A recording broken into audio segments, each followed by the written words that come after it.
Hello there, Mad Mike here, and welcome back to the channel. And today we're going to be talking about an interview that Daniel Craig did um, about No Time to Die, which is the final James Bond outing for him before they replace him with a different actor.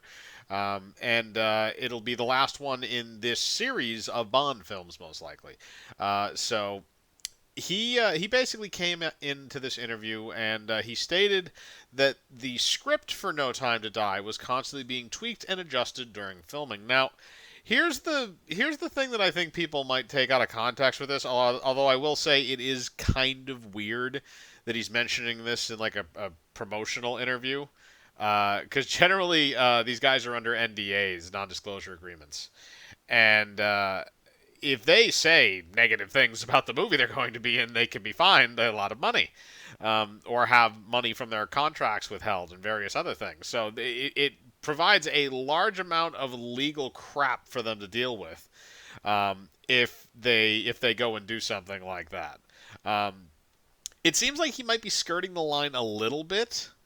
But the other weird thing too is that the director of the film, in another press conference, basically stated that the movie is as good as it is because when he was asked about certain things, he basically says the movie is complete. The movie is good the way it is. He says, and he went into this weird thing about production timelines and stuff like that, and how he wasn't about how oh, maybe you might want to edit that or edit this, but what's done is done. It feels like he might be trying to cover up for it already, which is not a good sign.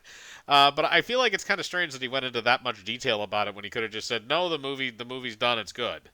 Instead, he went on this like weird little tangent. Now, the thing is that tweaking and adjusting a script during filming is not anything that's abnormal. There's a lot of movies that are like that. If you look up some of your favorite movie scripts online, which most of them are available to view on public for older movies that have already come out. Um, um, a great example of a movie that had something very drastically changed in it would be Highlander from 1985. Now, if you ever read that script, if people that are familiar with the movie starts out as with Connor McLeod, the protagonist, watching a wrestling match in Madison Square Garden. And in the original script, that was supposed to be an NHL hockey game between the New York Islanders and the Houston and the Oilers. Um, when they specifically mentioned Wayne Gretzky in the script. But that's the thing though, is like unless you have the type of like unless you have like AAA budget money, you're not going to be able to just kind of pull that off. It's like okay, that's a great opener for a movie, but you're not going to be able to do it. It's one of those things like you can write that any way you want. If the NHL says go screw yourself, then you're not going to be able to do it, which is basically what they did, which is why they wound up having to do a shitty second-rate wrestling league that came into Madison Square Garden. I actually don't even remember what the anagram was for it. But you know, things like that. But even just small things too. If you look at a normal movie script versus the actual finished product, you'll notice that mostly the dialogue, but a lot of the dialogue is not word for word as it's written in the script, unless you have directors that can write very good dialogue. People like the Coen brothers or Quentin Tarantino. The Coen brothers, if you look at the script for Fargo, it actually matches up pretty well with the movie almost word for word. A lot of there's a rule that a lot of the times dialogue gets tweaked on a page by page basis, during production. The other thing is sometimes actors can throw stuff in there. Sometimes a director could say, oh no, maybe we should say it like this instead. There was a famous one with Irving Kershner and George Lucas and Harrison Ford over the "I love you, I know" line from Empire Strikes Back, where George Lucas didn't want him to say that, but Irving Kershner and Harrison Ford wound up getting their way, thankfully. Um, but that's those are things that happen during a normal movie production. So the fact that he would be meant, if it was something like that, it would be even more odd that he's mentioning it. Because again, that's kind of a normal thing from that standpoint, unless he's more used to films where they stick very closely to the script. But that's the other thing too, is like if you ever want to learn or look and see how a script actually looks and reads, you can get a lot of them online. There's a lot of free ones that you can look up on various websites, so you can read through scripts from your favorite movies. It's a fun little thing if you want to actually kind of see the production notes on it. It's also the other thing too, where a lot of the time scenes get written, sometimes they don't get filmed because of budget reasons. Sometimes scenes get filmed that wind up getting cut in the final theatrical cut of the movie for various reasons, whether that's a time constraint, whether that's the fact that the director doesn't think it's really necessary, whether it's stuff that wound up being irrelevant because they did some kind of a reshoot or a tweak. It could be any number of things of why certain things get trimmed out of films. But that anybody who's ever gone into a DVD menu knows about deleted scenes. So that's really nothing new to people. Again, that makes it even weirder that he's mentioning it. The director too, mentioning that other statement too, was again, it feels kind of odd. But the thing that we kind of have to remember about this is that whenever you're talking about a script for a movie, the script is the foundation of the film. It is the framework in which the director and everybody involved works off of. So if that film is supposed to take place in space, well, those special effects guys better make it look like fucking space. One way or the other, they got to do it. Or they have to find some other way to make it happen. Like Tom Cruise launching himself into actual space to film a movie, which, okay, that's going to be a weird one. But it's one of those type of deals where it's just, it is how it is.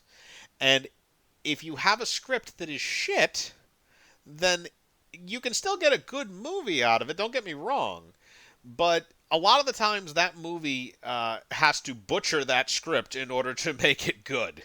A lot of another really good example of something like that is the first Rambo film with Sylvester Stallone, where a lot of the dialogue that was in that original script was fucking terrible, which is why Sylvester Stallone almost doesn't even say a word during the entire filming. I think he had like 10 lines in the whole movie up until that speech at the end.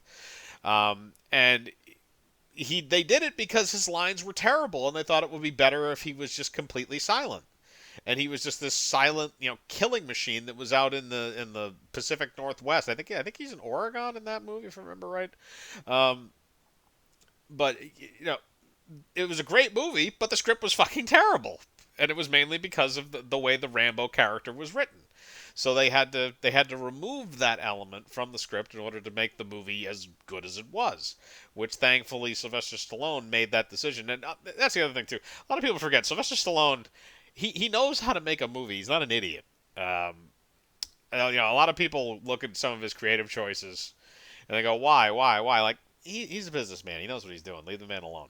Um, but regardless of that, the whole thing, the whole point is that I think the script for No Time to Die is probably solid. A lot of the previous James Bond films have been good, so I trust the studio enough to, moving forward, that's going to be something that they're going to continue with this last entry. I know there's a lot of speculation that Rami Malek's character is actually Doctor No, which even though they deny that, I think that would be an interesting twist if they decided to go with it.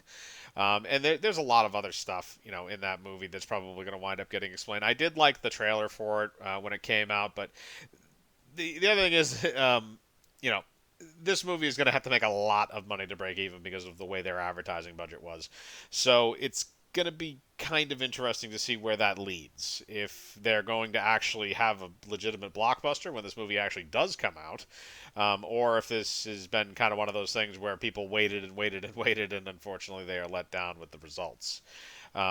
Could be any number of things, and I don't really pin the Daniel Craig and not even technically the director's comment because maybe that he was just being brutally honest, but Daniel Craig's comment is just kind of weird to me because that's something that happens pretty frequently on film sets, especially involving scripts. But I want to know what you guys think. Are you excited for No Time to Die? Are you not excited for No Time to Die? Do you like the Daniel Craig films? Do you not? Who would you like to see as the next James Bond? Put your thoughts in the comments below as usual. I like to read them. Hit the bell for notifications. Hit the like button. Subscribe, and remember, I live my life free of compromise. Do you?